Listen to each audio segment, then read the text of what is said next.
Welcome back, folks. I'm Wayne, and I'm an alcoholic. What's behind me? You ask? You curious? Today's video on Journey With Me is one soldier to another.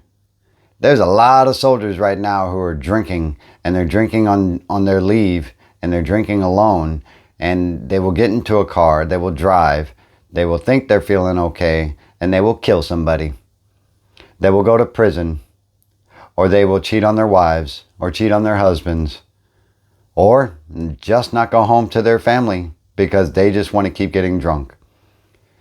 No matter how good a service member has it, or at what scale they are in their career, everybody is vulnerable to alcoholism and addiction. Unfortunately, it doesn't stop with service members and professionals. This message is dedicated to service members, men and women around the world, because I was once one who almost lost their career because of alcoholism. Let's go. I'm not afraid. All right, folks, here we go. In 1998, I joined the U.S. Army. I joined the U.S. Army already an alcoholic.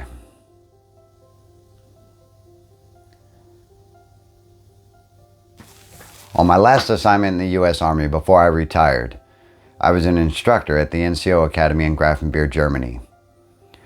While I was at that academy, I was attending the Army Substance Abuse Program, and I had a counselor. Her name was Sheila. Sheila had extended herself well beyond her means to me, and very well risked her career in order to help me. This video is also dedicated to her. I was in that program because I had already been to rehab in 2014. Now granted, I was a staff sergeant and I was at the pinnacle of my career, and I had about 2 years left to retirement, and I came up positive on what's called a CDT test, a carbohydrate deficiency test, and it has a certain decimal that is a normal range, and then it has beyond that normal range, which means that there's alcohol in your system. I didn't know about this blood test, and I didn't know any specifics about it, and I thought I could beat it.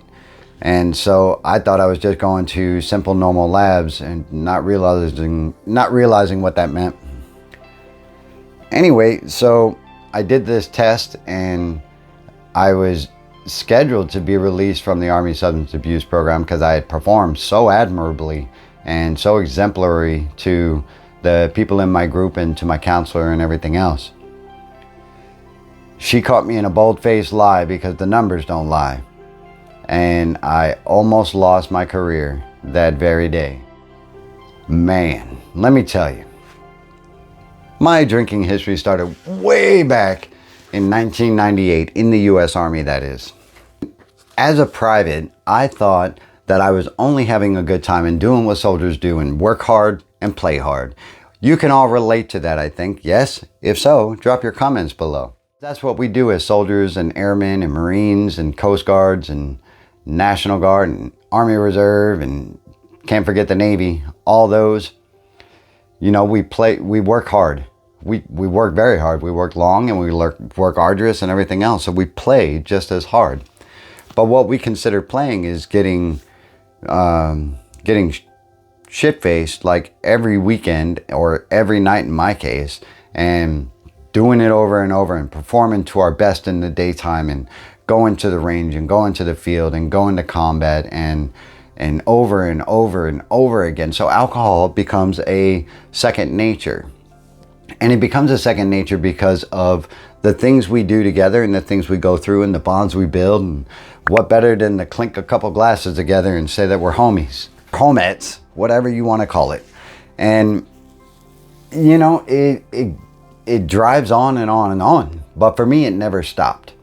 Matter of fact, I would have parties every single weekend in my room, and in some cases every night. And my roommates joined in with me, and they joined in with me hard because part of the stipulation of being my friend was you better know how to drink. And one of my old stardoms was this little guy can drink anybody under the table and he'll fight anybody. So on and on and on, my partying went, my, sneaking girls on the base and everything else, and all the life a young soldier lives kept going. And at my very first duty station, I found myself at a party where there was a keg involved and somebody didn't pitch in on the keg and they wanted to drink anyway. And so I thought about it for about 38 seconds and I ran across a room, jumped over the keg, busted this dude in the face with my knee, put him in the hospital. I got my butt beat by like 4 other people. I was bloody as all hell. And I remember going down to where the CQ desk was. I don't know why. I still can't remember why for the life of me. And I was standing there in the middle of the foyer and there's nothing but concrete on the floor. And I was just standing there bloody. I stared at somebody. I still don't know who to this day. I fell forward, busted my face on the concrete, woke up in my bed in a bloody mess with some girl. I don't know who that was. And I called it a thumbs up. I called it a rockin' weekend. Anyway, so I didn't get in too much trouble. I got put on a little, extra duty, and I didn't have to like get an Article 15 because I took it voluntarily, just because I was a young screw-up private. That's how the organization saw it too. It should have been at that point that somebody red flagged me. Why am I telling you this? I'm not telling you this to incriminate myself. I'm telling you this because a lot of you are doing the same thing. It may seem like you're bonding and building relationships and you're getting your good time in after a hard day at the field and everything else. I'm telling you folks, pay attention to the flags when they start going off, because they will go off, and that just takes you to pay attention. I'm giving you a couple of examples because some of you might be doing the same thing out there. And it is the holidays, and I am concerned about what's going to happen to some of you after New Year's, or even Christmas, or have already happened since Thanksgiving, because a lot of us are away from our families, and we don't know how to act too well when we're not with what makes us comfortable. And every organization that I went to, there was some incident that should have been a large red flag, and it should have been a immediate stoppage of all things great, because I put myself in positions through alcoholism that should have ended my career a lot earlier, and I should not have retired. I am grateful I did, however. As I started drinking every single night and trying to not get noticed being drunk, I would dodge people in formations. I would stand at the back of formations. I would circumvent barracks buildings by walking completely behind them and around them so nobody would see me going to buy more alcohol. I would use a backpack, and I would take that backpack everywhere, and it was always full of I figured out that you could fit 18 beers in there. You can fit a 12-pack and a 6-pack. Don't do it. And so nobody would ever suspect a thing. And then I would get just hammered, and I would think it was okay because I was performing at a high level at my occupation, and nobody ever said anything. What made it even more difficult or more challenging for me as an alcoholic is that, and I didn't refer to myself as an alcoholic during these periods because I was just a young soldier getting my time in. What more challenging is I was my own boss at the grade of E1. I was a private and I was my own boss. Sure, I had one other one, but in most organizations, somebody has 2, 3 bosses. I had one. And so I would make my own timeline pretty much. Most people got out of the building at 1700-ish, sometimes a lot later depending on what we're doing. I left around 1500. Nobody said a thing because I had all my stuff ducks in a row, and I had everything lined up to where nobody could question my conduct or my behavior. The second I got up to my room, I'm tuning up. I'm getting my pregame on. I'm getting ready to go out to the club. I got my shoes on, I got my new jeans on, my shirt, all that stuff. I got my smell good on, and I just go out partying. But every single time I went partying, folks, I got blackout drunk. And when I get blackout drunk, that shit's on autopilot, and I don't know what's happening. I'm doing stuff, but I don't know what's happening. And when I wake up in the morning and I got some girl banging on the door, and I got some dude yelling at me like right next to me, and I'm covered in cigarette butts, and I'm peeling myself off the carpet, and then I gotta beat a formation. Oh, whoa, that was a good night, man. That was freaking awesome. And that's how I chalked it up, folks. Put that in motion all the way E1 to E4, and now I'm trying to sneak strippers onto an installation. Why? Why am I doing that? Because I'm shit-faced drunk, that's why. And I'll bleep out these poop faces. Because I'm drunk. And it's just a normal thing. That's just D doing his thing. And the friends that didn't like the way that I was drinking, shit. Get out of here, man. I don't need you. And that's how I would do it. I would just dismiss people that quick. And I was just known as Dirty D. It's not a great nickname, but that's what it was. I was Dirty D. I get my party on. I get my work on. I'm great at the range. I'm great at PT. I'm great at leading soldiers and blah, blah, blah. And that's just how it went for me. And did I eat food? Intermittently.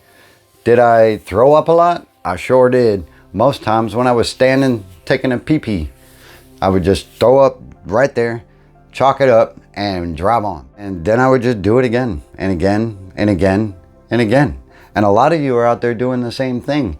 And I'm not saying that everybody out there is an alcoholic, but I am saying you got to pay attention to the red flags. As I stated, these holidays are pretty rough on folks that are away from their families. And if you can learn anything from me, that'd be awesome. Really, this is one soldier to another. One soldier. I was an instructor at an NCO academy. I was an Army recruiter. And that's where it really got bad, folks. I was a chemical non-commissioned officer. I was in charge of aviation at some point. I was in field artillery. I was in air defense. I did it all, folks. And I'm here to tell you that I was good at what I did. I was very good at what I did, but it allowed me to mask my drinking. And that was the dangerous part. Folks, I almost lost my family over alcohol, and I'm not here to waste a lot of your time. I'm just here to say, watch out for the red flags. When I was an Army recruiter, in recruiting, you have a lot of freedom. You have a lot of autonomy. You have a lot of free time. Believe it or not. And as a recruiter, you are generally away from your family a lot. Where that led me was New Jersey. I was recruiting in New Jersey, and I had 3 station commanders while I was there, and I remember one of them very well, Frankie Swain. And if you're watching, Frankie Swain, thank you for being you, because you're awesome. And there I was, all this free time, right? I lived about 30 minutes from my recruiting station, and I got there the first day that I got to recruiting. I had to go stay with the station commander. His name was Matthew Mattingly. And Matthew Mattingly, if you're watching this, dude, thanks. Appreciate you, buddy. He was an old infantry cat, hard as nails. So I had to stay at his house, and the day that I got to his house, I literally had to run and go pee right when I pulled up to the door. Why? Because I was drunk. I was drunk from the very trip that I took there from Fort Riley, Kansas. I had stayed a couple days over in a hotel in Pennsylvania where I didn't need to, just to get drunk more. So I got drunk more, and then I packed up all my stuff and I drove to his house. I arrived there drunk, folks, and nobody knew the better. I'm not telling you that, again, because I'm proud. I'm telling you because alcoholism doesn't mind the consequences. Alcoholism doesn't mind the conflicts. It doesn't mind the jail time. It doesn't mind the divorce. It doesn't mind the loss of your job. But you do. And that's where it comes into play, because the alcoholic brain will win. And regardless of what status you're holding, it's going to take what you have. And you have to make a conscious decision that you're going to stop this now and go seek help, you know, either through Army substance abuse or counseling or whatever you need to do to beat the disease and become useful in your organization at 100%. Because I was always functioning, but I was at about, I don't know, 60%. And I did a lot at 60%. I can only imagine if I would have just harnessed my sobriety earlier, what 100% would look like. I probably would have made it to command sergeant's major, but I didn't. I made it to staff sergeant, and I believe that is because I have a red flag in my record that says that I was apprehended for drunk on duty. Before that, and at a risk of incriminating myself, I rolled a car, folks, and I rolled a car doing about 120 miles an hour. I am not going to say any more than that. What I will say is that the very next morning, I had to go to my unit, and I ended up going to a MP station. I had to blow. I blew a .18, I think. But in between there, a car got rolled. I'm not going to say any more than that. That's the red flags I'm talking about. And would you know it, that just a day and a half before that, I had been a part of the planning and the execution of the first Army Warrior competition in Germany. It was awesome. It was excellent. I was commended. And then I had an argument with my wife. We were geographically separated. I ended up getting really drunk. I got drunk in my apartment. Then I drove to a bar. I got drunk more. And then I drove somewhere else. Don't know where. Red flags, folks. You have to pay attention. And commands and leaders should be inspecting rooms and inspecting houses. Why? Because mine was always completely full of beer bottles. From floor to ceiling. Didn't matter where I went. And I'm not gonna I will tell you a little bit. I had a room in a barracks building, and I had an apartment across in another street. My apartment across in another street was completely full of beer bottles. It was completely full of food, like food cartons and everything else. It was disgusting. And that's just the way my alcoholic self was living. And then I would go be a professional during the day. Mind-blowing, but it happens all the time. And it's especially specialists through Sergeant First Class. That's just generally what it is. Now DUIs are a little bit different. DUIs come into play at any rank, and but this behavior, in my experience, is generally those within those grades. My barracks room, I put everything in the bathroom and in the big walk-in closet. All the beer bottles, all the cartons, everything else, every time that somebody came to my room. Now, started using my position for there's no room for room inspections for me, the staff sergeant who has 15 years. Why should I be getting my room inspected? I think I've earned my right. Well, that held up. And there should have been a red flag right there of why I never wanted my room inspected, or why I didn't think it should get inspected. But it went that way. And, you know, it all happens for a reason, but I don't wish that on anybody to get caught up and to have to live that kind of double life. And because it's a lot of damn work. It's a lot of work, folks. And for you NCOs out there, you need to lead instead of just saying. And you can't lead from the back of a desk, and you can't lead from Burger King, and you can't lead from hanging out with your soldiers. You have to lead from example. And unfortunately, I was a hypocrite because I was feeding these soldiers what I felt at the time was genuine leadership. I was good at it, and I was genuine, but I was still living that double life of an alcoholic. And it's this conundrum that feeds into more alcohol is trying to battle that and trying to fight it and trying to hide it. And also engaging with your command is a little bit difficult. What else? There is a lot of stress within the military. There's a lot of stress in large professional organizations as well. It is very easy to find yourself, how I found myself, trying to relieve that stress through substance abuse or alcohol. It becomes a chronic behavior. And once it becomes a chronic behavior, I'm not a doctor, a psychologist, or a social worker, so my statements are opinions only. It becomes a chronic behavior to where you start becoming an alcoholic, where your body becomes dependent on that alcohol and everything else. Now, only you can say you're an alcoholic.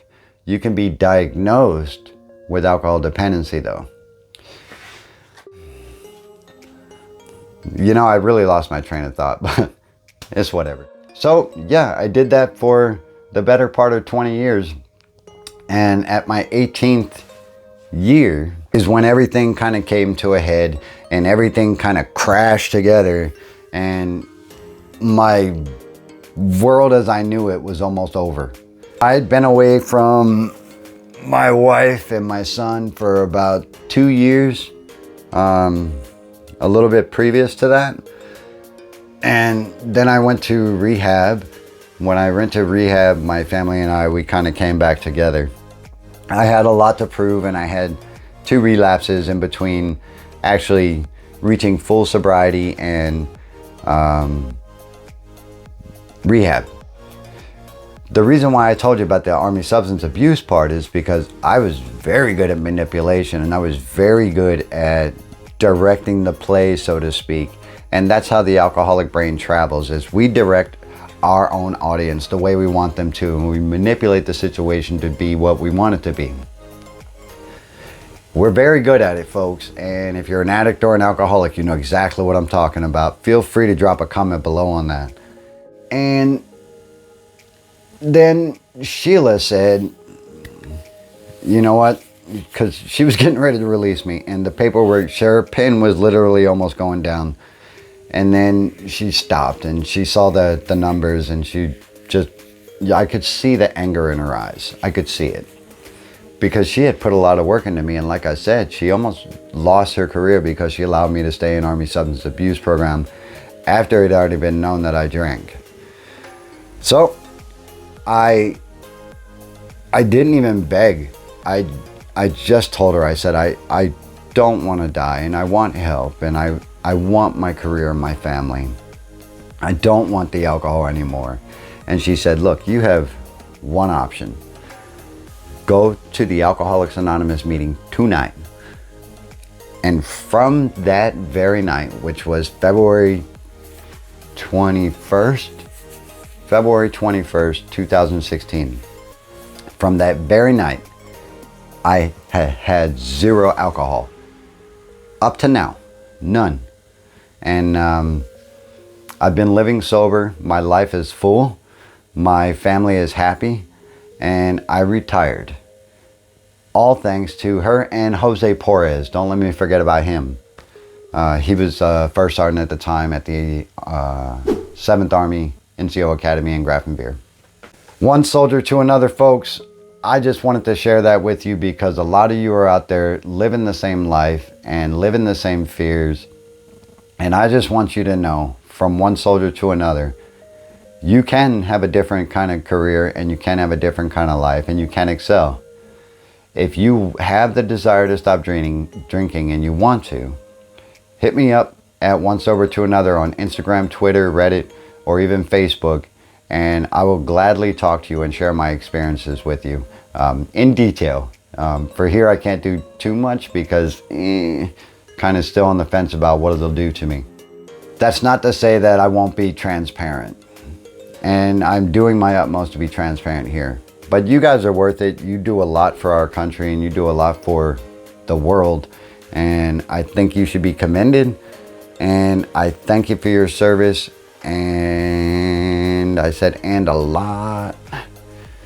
That's all. one soldier to another, one sober to another. I'm Wayne, I'm an alcoholic, and you guys have a fantastic day. Bye-bye.